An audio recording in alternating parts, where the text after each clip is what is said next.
Bor ekan, masjidda ishlayman deydilar, bir mashinam bor.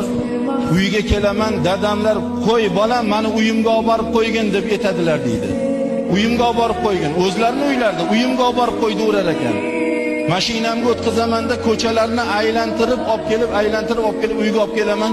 Ey bolam, baraka top, baribir o'zingning uying yaxshi deb duo qiladilar deydi. Bir sabab bo'lib ishdan bo'shadim, mashinamni sotib yubordim. Dadamlarni janjal to'palanglari ashu uyimga olib borib qo'y. Mashinam yo'q, ming'izaman desam, uyda bir arava bor.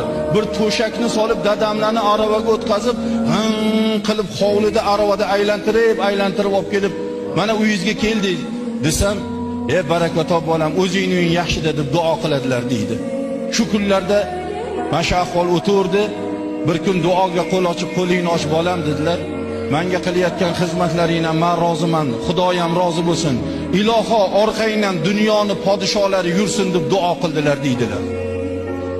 Men endi hech qayerda ishlamasam, hech kim bo'lmasam, ana ortimda qaysi podsho yuradi deb, endi dadamlar jinni boshlar tomlari ketgan, aqllari zoyi aytdilarda qo'ydilarda deb qo'ydim deydilar. Mustaqillik bo'lib ishlarga tiklanib, taqdir taqozosi bilan diniy qo'mitaga, O'zbekiston diniy qo'mitasiga rahbar bo'ldim.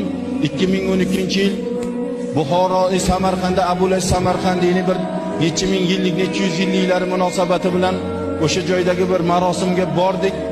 Prezidentimiz o'sha marhum Islom Karimov, butun islom mamlakatlaridan podsholar kelgan. Imom Moturidiyni haligilarga ketyapmiz, maqbaralarga qarab ketyapmiz.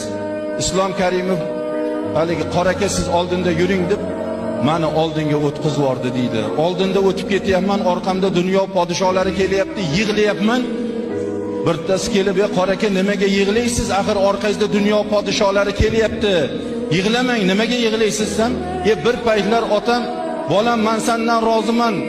Dunyo podsholari orqangdan yursin deb duo qilsalar, dadam jinnida endi aqllari yo'q, aytib qo'ydilarda deb yuribman. Dadamlarning o'sha duolari ijobat bo'lgan ekan, mana podsholarning oldida yuribman" degan ekanlar.